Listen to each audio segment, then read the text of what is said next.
Welcome to the D&D Fitness Radio podcast, brought to you by your hosts, Don Saladino from New York City and Derek Hansen from Vancouver, Canada.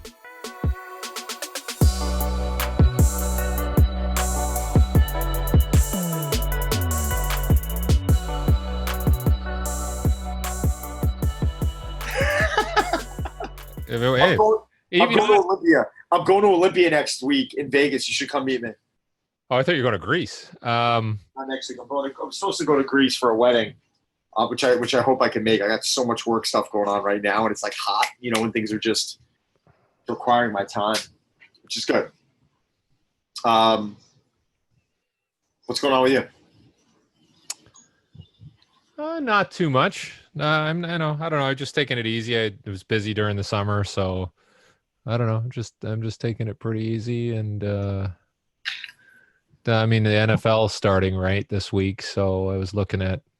I have this theory. There were only 12. I think there were 12 preseason ACL requiring surgery, ACL injuries, and in the past it's been as high as 30. High 20s, 30. So for some reason this year they've had less. And I think it's because they've just not been playing the starters, the players like the veterans and all that. Right. They've just been holding back. Right. So I'm assuming that in the next couple of weeks we'll see kind of a spike in injuries because people have been, like, even last night's game was a bit sloppy, and I don't know. I just think I didn't watch any of it. I didn't watch any of it. Yeah, I just think preseason, anybody who's, good is like, I don't want to play in preseason. I don't want to get hurt. It's kind of bullshit, isn't it? Yeah. So I don't know, but that's how, Let me ask you a question. If they didn't have preseason for anyone, then technically everyone's kind of rusty, right? When the games start, or yep. Why don't they just do that? Why don't they remove, how many preseason games are there? 3, 5, 4? It's a lot. It's a lot. What if they got rid of preseason games and they just practice and they try and do things in real-time practice and they really just monitor the health? Because you know what it is? Like, in practice, like, one player is going to not try and hurt another player. Like, the problem with preseason, you got newbies coming in trying to prove themselves, and you got veterans in there that are, like, trying to get some snaps or whatever it is, and they're trying to take it easy, but they're still going to get murdered, right? So my thing is, like, just eliminate preseason and just go into the season with 4 less games. And then everyone's kind of, if they're rusty, they're what does it matter? It's still an even playing field. Yeah, because there was a game in Canada.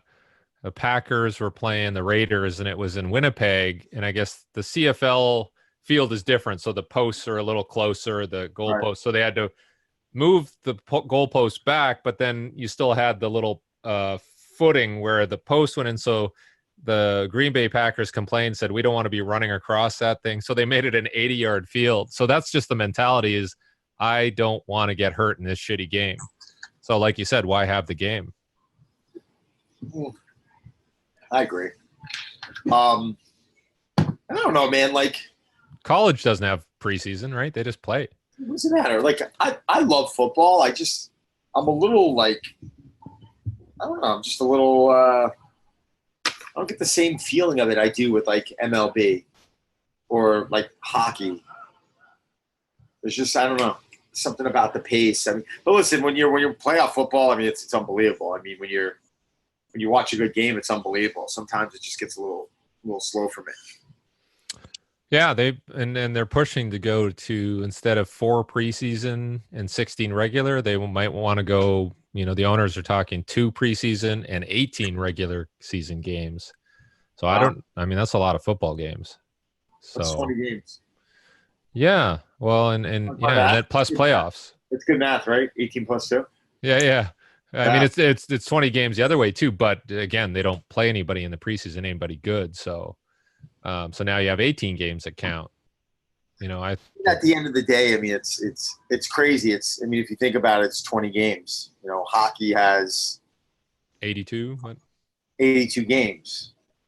Baseball's got 160. What is it? 160 something games. Basketball's 82 as well. Right. And I get it. Baseball's not as violent, but, like, do you think football is more violent than hockey? The reason it is just because you get to set up after every play and then hit the guy again. Hockey's a little more, you kind of get, because it's longer duration, you have to kind of bring things down a bit. You can't be like setting up and hitting somebody every whatever 10, 15 seconds. So I think it is different. And there's more, I don't know, there's a different type of skill required in hockey that, you can't just be hitting people. Whereas in football, you're hitting people constantly. So Right. I don't know. It's just different. So I get it. But I don't know. We'll see what happens. I'm going to watch this weekend and see, because like my son started playing Sunday. It was his first tackle football game, and we were a little concerned. But then, because he's still, I mean, he's as big as me, but he's not as heavy or as strong, but he's still fast. And it's just was a little, I know the kids just don't know how to hit each other, so they can't really hurt each other. So it was kind of interesting. This coming weekend, or was last weekend? He played one last Sunday, and he hasn't. How did he do? Good. I mean, again, it was sloppy. Just because they don't have all the plays down, there was a lot of mistakes. So it just, I mean, it was a little like, this was. How did he do though? How many touchdowns did he have? I know he had at least one. He didn't because honestly, they didn't. He's new to the team. Like again, it's a different club, and so they didn't throw to him as much. So he had a couple of receptions, a couple of runs, one kickoff return or one punt return or something. So he did well, but he just wasn't. Like yeah. Oh yeah. I think he liked it. Right. Did you like it better? I don't know. I mean, he liked it. I think, you know how it is when you're young and you're involved with the team, and he just liked everything about it, the preparation, the equipment, whatever. He seems to be into it. So, we'll see. We'll see how it progresses. But again, he didn't give any big shots. He's playing both ways too. So he's playing receiver, he's kicking, he's playing defensive back. So he was on the field the whole game.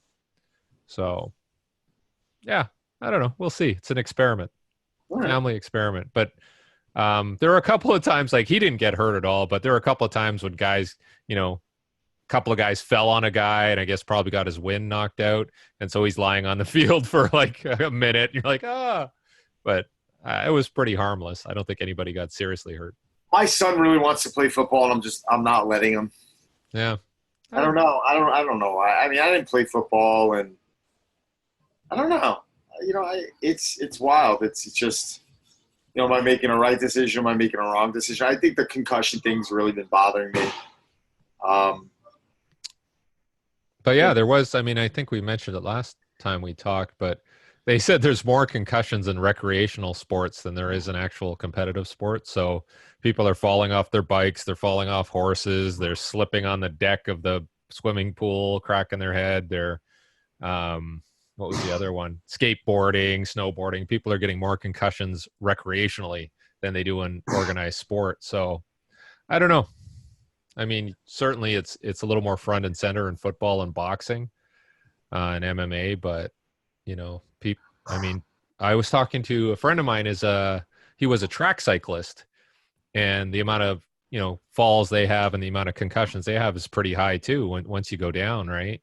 I think there was one in the not Tour de France, but I was watching a bike race and some guy wiped out and then he tried to get back on his bike and he was like weaving and stuff. So listen, all this crap is dangerous. I mean, it's funny. Like I'm like this winter, me and my kids are going to be snowboarding and it's, crap, that's dangerous. Yeah. People colliding with each other on the ski hill is to the head. I don't know, man. The football, I don't know. I don't know why. I'm kind of, my wife and I are like, no, we just almost like don't even want to get into it. Does that make sense? Can we be persuaded? Maybe. I don't know. He's just, I don't know. I think it was interesting. I was looking at youth participation rates in sport is declining. Like team sport is declining across North America. Like football, everybody thought, well, football is declining because of the concern about traumatic brain injury. Right. But they found that like basketball and other sports are also declining. So there is there is this problem with people not participating or kids not participating in sport as much for whatever reason. How much has it declined though so far? I think it was in football. I mean, I think they have 1 million kids involved and they lost 200,000 or something like that. So they said the number of teams registered has not gone down, but the participation per team has gone down. So they still have the teams, but people are choosing not to join the teams. And it's significant. I think it's significant, and it corresponds with, you know, the thing that we were talking about a couple episodes ago about physical literacy and participation, and there just seems to be less. So I don't know what's going on. I don't know if it's the phones. I don't know if it's people are afraid. You know, so there's something going on societally. Well, I think the phones have something to do with it. I think a lot of parents, I mean, you know, we talked about this a few weeks ago. I think a lot of the parents, I mean, I get messaged weekly about how to approach their child who's 7 years old or 10 years old. And I'm just like, Jesus. Like, they're kids, you know? You know, these parents can't lead by example to begin with, yet they want their kids to, you know, almost reminds me of like the parent growing up being like an abusive parent, being a total asshole. And then, you know, their kid turns out that way and they're like, well, I don't know why he was that way. I'm like, because they saw you your whole life, you know, it's like you are, you know, a big part of who you are is who you're raised with. And sometimes it's not, yeah, maybe it's an unfair comment, but I just feel like more parents need to just start leading by example a little bit more. Yeah. Well, I wanted to talk a bit about, I mean, we're talked to Will at Whoop last week about technology, but the more stuff I've been looking at on fitness is the more this whole technology piece is coming in. Like I was talking to somebody about sort of the Peloton thing. Yeah. And I guess they went to the studio where they shoot this thing. So I guess it's like a big production where you have a group of people working out and then that's fed or streamed to people on their whatever Peloton bike or running treadmill. And then, so it's like a little show that they have, and okay, we're going to do this workout. And I guess it's good to be having people working out in their homes, but is there, again, if I'm looking at this to do my workout, or I'm, you know, doing it in my home remotely, is that a good thing? I mean, we could argue that yes, they're working out at least, but should they actually go out and meet people to work out and, you know, physically do that in person with people? What are your thoughts on that? I think technology, I mean, I want to get your thoughts on it also, but you know, it's funny. I think technology has really brought convenience to this world, but I also, you know, I'm at the gym this morning with you remember Dr. Jordan Shallow? Yep. One of the podcast guests. And we're at Bev's and it's 5 a.m. and my buddy is in there training with us and we have no phones and it's quiet and we're getting after it. And there's just something to be said from like a therapeutic standpoint. Like if you're going to be in there and you're fully committed, a lot of times when you're sitting here with the camera and you see a lot of people, you know, you doing it for the gram, as they all say, you know, it gets tough, which is why like a lot of times if I shoot footage, I just give the phone to my niece and I'm like, follow us around, get footages of this, and this. And if I respond to you, I respond to you. If I don't, I don't. It's just, I need to focus and I want to make the session more about, because for me, it's like exercise is as much about mental for me as it is physical. Like so many times people are just like, they're so infatuated with this like number in mind or this goal, or like, I need my body fat here, or like, and they just pull goals out that like, just to me, I'm like, where'd you get that from? They're like, I want to go from 215 to 200. I'm like, what if I had told you could stay at 215 and look the way you want? They're like, like they don't know how to answer that. Like, I think a lot of times people just get into the assumption, they put this number in their head, and most of the time, I just feel like the people who like do that, they never, you know, obtain the, you know, any goal. They're just the ones who actually struggle. So yeah, I think the devices have helped in a way, but I also think that it's hurting us too. Yeah, a couple of times I went for a run and I didn't have my watch, right, my Apple Watch, and I'm like, oh, I'm not going to get those steps recorded, and I'm like, I'm such an idiot. Like, who cares? I'm doing the run, right? Right. So Yeah, I think when you go, I mean, you have your own gym, which is a little different than just a regular gym. But if you go to a regular gym, are people like picking up their phones in between sets and like walking through the Yeah, gym? you know, you see it. I mean, I think it depends on the environment you go to. I try and put myself in environments where we don't see that much. Um, my gym, at Drive, I mean, to be honest with you, the ones that you see doing it are probably, Caroline and I, when we're shooting messages, no one at my gym is ever filming themselves or videoing themselves. We'll do it on, specific hours, because we're trying to capture content, or it's normally not during the workout. But yeah, but if I go into if I'm traveling and I walk into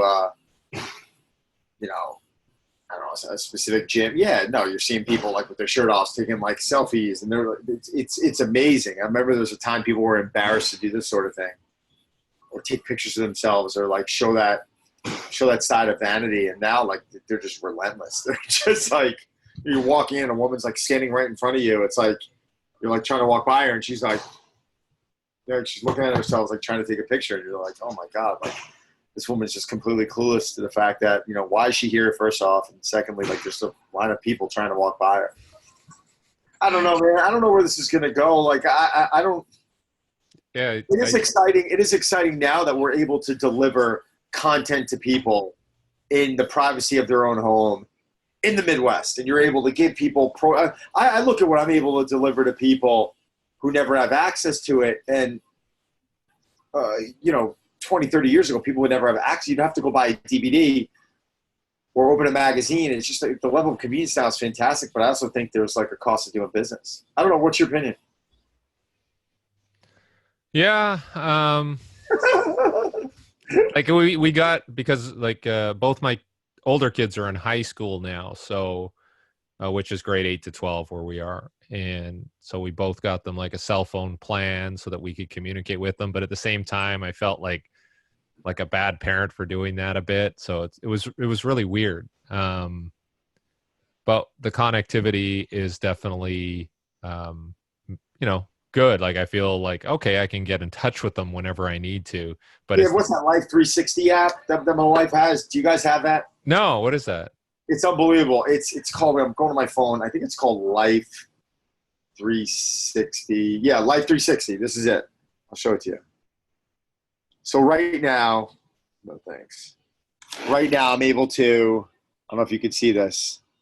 I'm able to see, you're able to look at this app and I can see where my daughter is, where my wife is, where I am. My son's phone's turned off, so it's not, because he's not allowed to have it. My daughter has it at school. So my daughter right now, I can see. Interesting. He's at the high school. My wife, oh shoot, you know where my wife is? She's on the train right now. So I can see, you can actually see, but it's wild, and you can see that I'm in New York City. So what's cool about it is you can basically click on it, and 78 miles an hour. Hope she's not driving at that speed. Oh, it's actually telling the miles per hour that she's going. Wow. I think she's on the train. Yeah, no, I'm sorry. It's registering now at like 55 miles an hour. All right. So I think she's on the train. But you're able to literally click on it, see exactly where they are. My daughter is, near this, it's saying the high school that she's at. I mean, it's incredible. So I'm able to keep track. Sometimes my wife will want to see, like, she'll be making dinner and she'll want to see where I am. Like what time should I have dinner ready by, and she'll look on and she'll be like, oh no, I see you're in Syosset on the train. It's kind of cool, right? It hasn't created any problems. Like, what are you doing over there? No. I was a dirtbag, maybe. I could see that. Okay. Why are you on the South Shore? You said you'd be at work. Yeah, somebody stole my phone. Yeah, I got my phone. I lost it. That's interesting. Who knows, man? It's really, there's so many positives out of it. I'm looking at my daughter the other day. She's sitting in a chair, and for like 2 hours, she's literally like this. And I'm like, oh my God, get out of that position. What are you doing? Like, it's terrible. You're 12 years old. You don't need to be in that position. Like, what's going to happen to your posture? On the other hand, though, when we were on vacation for a week, every night she has been following this girl online that she really likes. Go figure, and she's doing her workouts. She's not even doing mine. Oh my goodness! But I didn't care. There were like stick figures, and she's like following the diagrams of this girl's workouts. But she did, like, she was away 3 weeks for the summer. Out of 3 weeks, she hit a workout every day. And she followed it on the phone. Okay. Makes sense. So it's like, yeah, with the good also comes the bad. But I don't know. It's okay. My kids don't listen to me either. Yeah, exactly. Exactly. Yeah. Don't listen to me. Listen to some 17-year-old who's posting her bodyweight workout.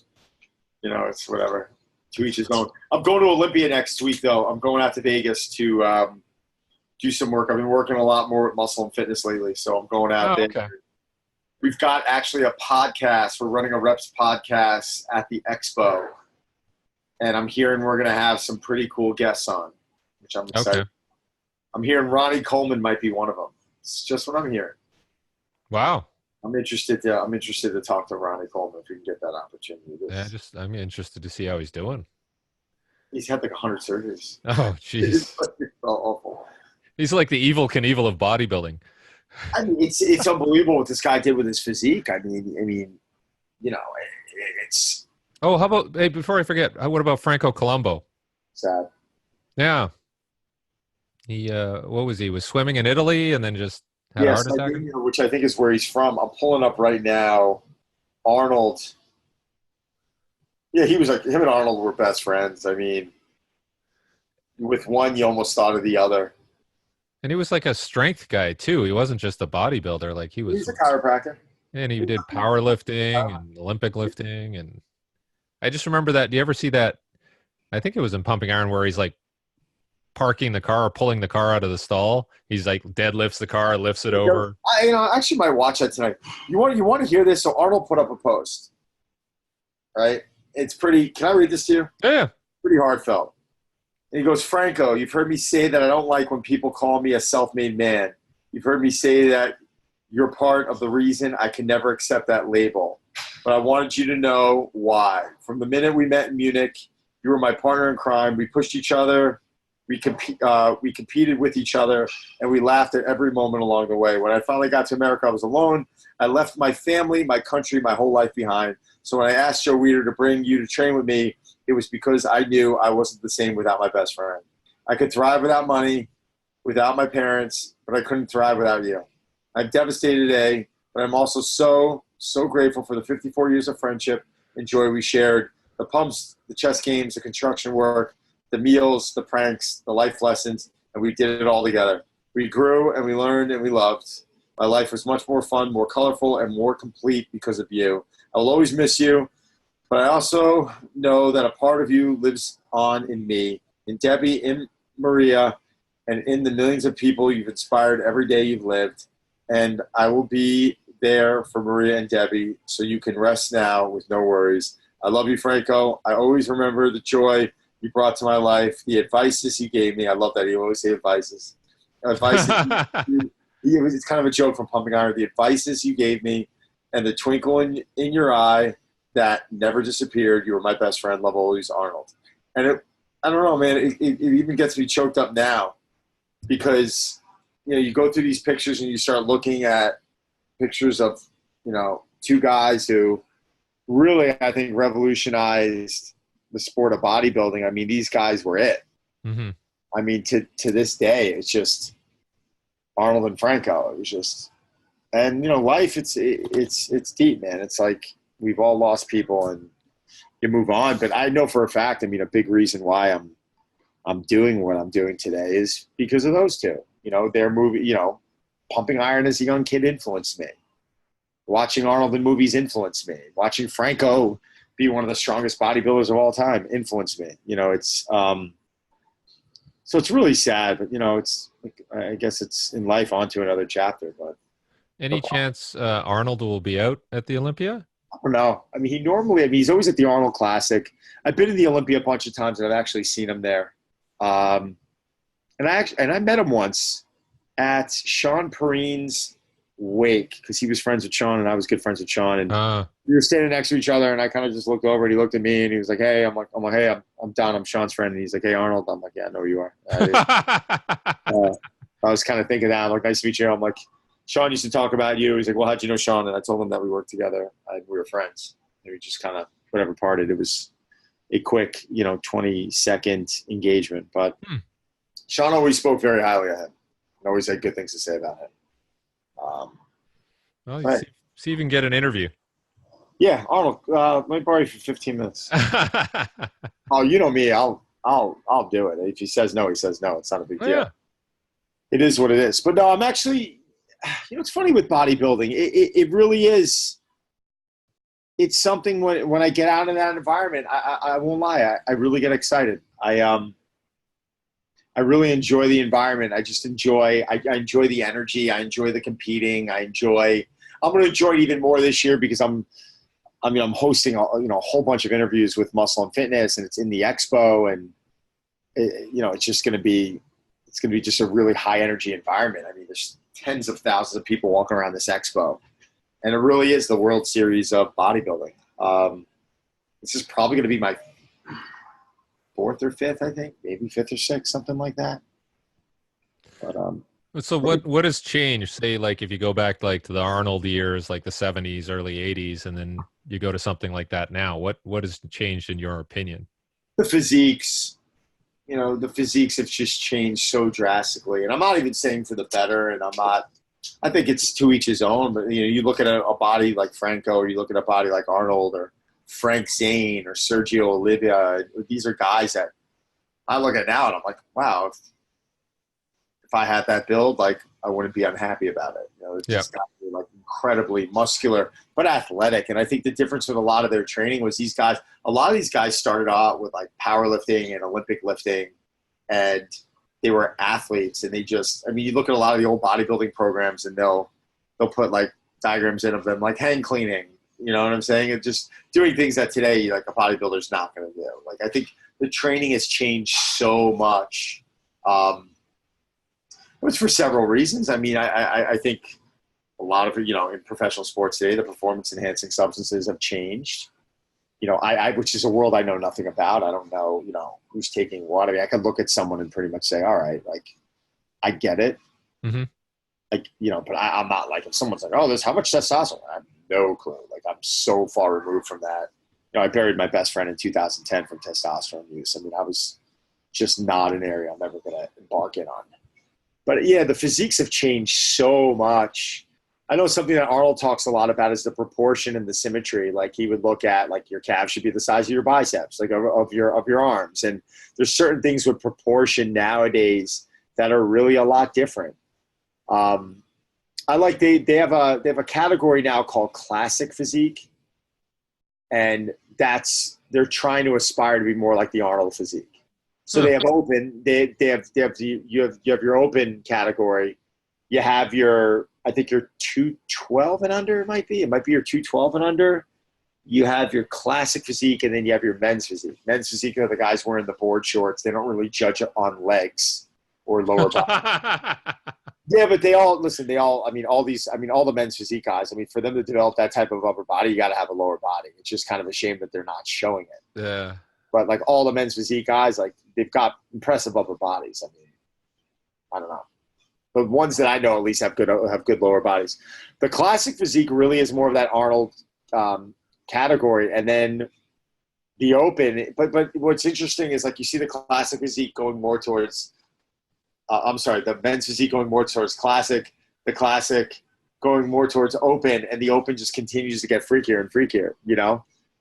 It's like the original reasons why those categories were started. You always ask, like, are they going to stay there? Is that the look and the aesthetic that people are looking for? But it's fun. I mean, for me, it's less about seeing guys on stage. I enjoy, like, the dedication that someone has to put in to getting themselves into that. I mean, it is brutal, man. I mean, these guys are prepping 16 to 20 weeks. Their diets are insane. I'm in the gym this morning at 5 a.m. I see Arash Rabar sitting there doing, steady state cardio early. He'll go home. He'll come back hours later. He'll train. I mean, it's a full-time job. But I think the misconception by most people is that these guys look like this all year long. And when you see a guy on the cover of a magazine, very rarely are they in that type of shape all year long. Except you. Well, I'm going to tell you what that comes down to. I'm nowhere near as muscular. I am nowhere near as lean. as a lot of the cover models on Muscle and Fitness or Men's Health. You know what I'm saying? Like I'm not in that category. Like when I went into that, I was like, listen, I'm not really going to do a crazy prep. Like I only had a certain amount of weeks. So what I do, I removed cheats and any little alcohol I might drink, I removed it. And I just made sure my meal weighing was like perfect. And I just lost a lot of weight off of that. That's a lot of what people, that's what people aren't really understanding. Like they think, like a guy messaged me today and he's like, I'm eating great 5.5 days a week. And I'm like, I can't lose this last ounce of belly fat. I'm like, you're eating shitty a day and a half straight on the weekends? Like, that's a lot. Like, that's a lot. Like, you're going to retain a lot of water. You're going to mess with your hormones. You're going to affect sleep quality. Like, that's a lot. Like, if you want to get body fat down, you got to grind it out a little bit more. These guys right now, they're going on 15, 16 weeks. They haven't had a potato chip. And they're trying to train while they're starting to feel like complete crap. They're doing a lot of these water deloads. I mean, it's very hard, very difficult. I can't do that. Try to prep. Try to prep for 6 weeks. No. I'll do a diet for you to prep for 6 weeks and kind of reverse diet it to where you don't kind of blow back up. But you should do a prep for 6 weeks, 3 weeks. I'll have a nervous breakdown. No, it wouldn't be that bad. All I would do with you is I'd keep your meals balanced, and I would just weigh out your food and just be like, all right, let's stick with this. Don't have any cocktails and no junk for 3 weeks. And right there, like with your training and everything you do, you probably lose. I would bet you money you lose 10 pounds of water like this. Probably like a waste water. Yeah. That's what people aren't realizing. Can I have a cheat? Can I eat? Yeah, of course you can. What are you trying to do? Yeah, no, I can actually feel like I'm just bloated. Like I'm not fat. I'm just kind of bloated. Have you had any like food allergy testing?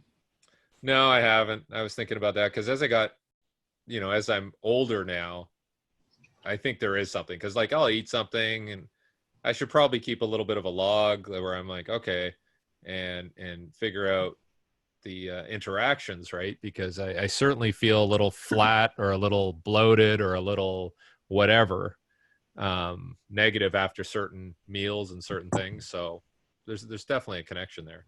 You could, I mean, that's why I like FODMAPs. And I like FODMAP diets. I think the things that people don't necessarily realize. You know, if it's on the FODMAP, like you could be consuming foods that are still healthy foods.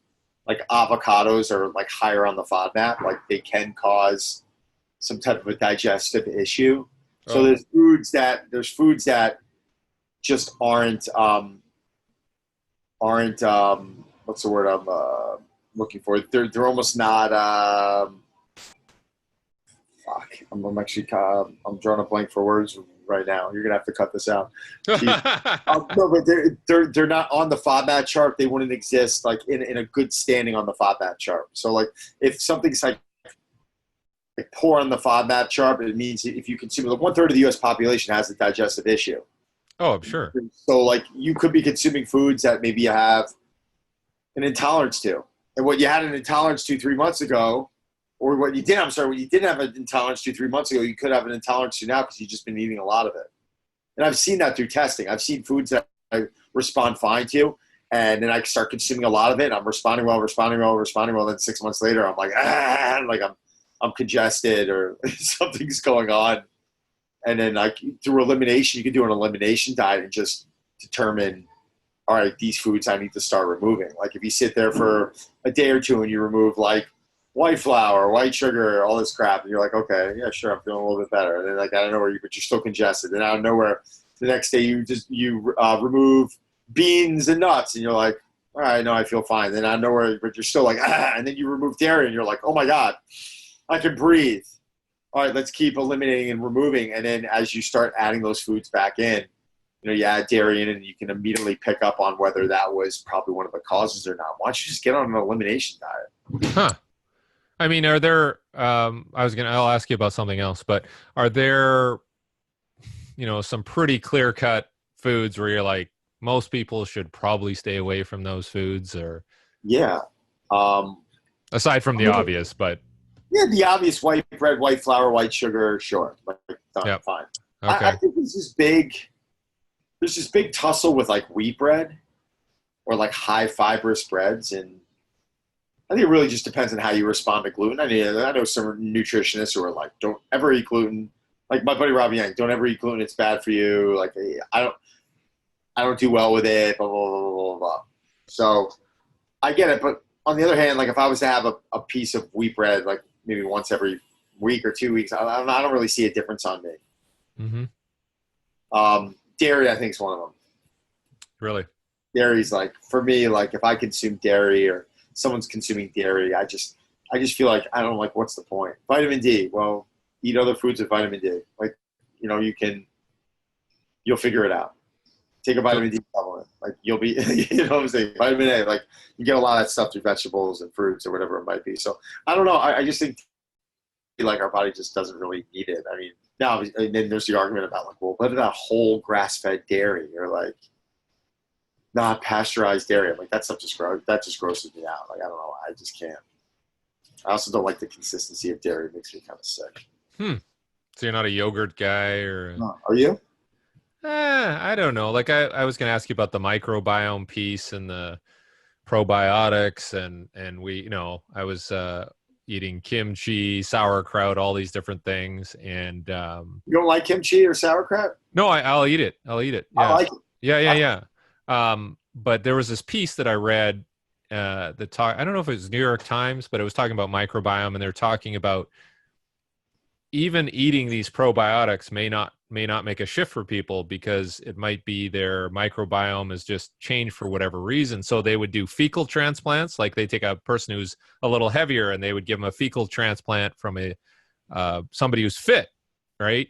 And then that changed. They lost, like you said, like they could lose 10 pounds or they could just lean up because they did this fecal transplant. So I found that pretty interesting. So it's not just about what you eat. There might be other things going on with your microbiome that have to be solved aside from diet. So I thought, holy shit, that's pretty interesting. Some people might be predisposed to not, using whatever they're eating correctly, whether it's the protein or the carbs or whatever. So that kind of piqued my interest, but I don't, I'm still trying to eat things that have, fermented foods and things like that could introduce good bacteria, but I don't know. Yeah, Rob got me into fermented foods. Like I want to say it was over a decade ago. And I actually like, you start getting a little clever with this stuff now, and you start going by like fermented cabbage or leaving in your fridge that I'll consume when I'm like on the go, like when it's just too tedious for me to like consume broccoli or spinach or whatever it is, and I need a meal that's just kind of prepped and ready. It's like an emergency meal. Like I'll throw in like a couple of forkfuls of of kraut of cabbage, whatever it is, and I'll have that with my protein and a fat source, if I, depending on the time of day, maybe add a carb, whatever it is. And it really goes a long way. I mean, I think rotating your veggie sources and doing stuff like that is something that's incredibly overlooked. We just get very like stagnant with what we consume from a food standpoint. It's just very monotonous. There's so many. I mean, it'd be crazy if you and I right now went to like some organic farm and we just, we're eating local everything. Like you just, honestly, like I don't buy that organics bullshit. Like you just feel better, man. Mm-hmm. Physical or mental, I don't care. Call it what you want. You feel better. It's like. And do you try to eat things that are within the season too? Like you're not trying to, yeah, I think that's pretty interesting as well. I do that a lot. It's funny because when I went to my buddy Matt Abdu's restaurant, and he, he's a seasonal shopper. Like the specials on the menu, the things that he prepares, they're of a very high quality, from a very high quality source. But he'll design meals around when foods are in season. That's a good chef does that. But you should definitely keep your shopping seasonal, and you should also understand that if you're in, if something's not in season yet, a supermarket is carrying that, and that could also be dangerous. Well, how does it look the way it looks, and how is it shelf stable right now? How are they doing what they need to be doing with that product? How are they compromising that product? And that's really my thing. Is this? You can eat some junk. When I say junk, you can eat something that's off your diet. Just make sure it's of high quality. If you're gonna have a cookie or you're gonna have a dozen cookies, no, seriously, make sure that it's got high quality ingredients in it. It's very easy to find now. You can have almost anything. You can find almost anything that's a high quality ingredient now. It's like If you're gonna go eat, like, if you're gonna go, like, what? If you're gonna go into like a 7-Eleven, you're like, oh, I want to have something sweet, and you're gonna eat a Twinkie. I'm like, what are you doing? Like, just go spend a little extra money and get like a high quality cookie that's made from like, with like grass fed butter and like dark chocolate chips and almond flour. Or even if you don't want to go that route, that's too clean. Like, just make sure it's from a higher quality source. Food quality is huge. It's very overlooked. Yeah, and I would suspect that today the access to good food is better than it's ever been. I mean, there's a lot of other things, a lot of crappy stuff in there too, but if you want to access it and you want to pay for it, you can find something pretty good. Agreed. So what we got to start asking is, I think we got to start asking our guests to please request, not our guests, I'm sorry, our listeners to request what guests they'd like to hear, and then I'll start reaching out to them. Because I'm actually meeting with a few people next week on who I want to bring on the show. So I'm going to start planting some seeds on that. But I'd love it if... Yeah, even the chef guy, who you talked about. Matt Abdu? Yeah, who, kind of how he chooses foods and the time of the year. Now. That would be interesting. If you have somebody who does actual testing for food allergies, I would be interested in that myself. Because there's a lot of people doing that, naturopaths and people, but what is it based on? If I go talk to my doctor, he's like, stay away from those people. But then the doctor's like, here's the 4 food groups. But, is there something in between where somebody is very, very skilled at identifying what may be, creating some problems for you? Inflammation. I'm messaging right now. Do you know a lot about food allergy testing? Yeah, that would be really interesting for me, because if I could get some answers, I'll try the elimination diet, process of elimination. But I like the idea of that. All right, so I got 2 messages out already. I'm going to get more next week, and we're going to regroup, and we're going to start getting some good guests on. So how about this? Next week, I'm not here. So you're in California or in Vegas? I'm in Vegas. Let's reside the following Friday. Are you down for that? Yep. All right, brother. But I'm gonna message you from Vegas. I gotta show you some fun stuff. I'm gonna FaceTime.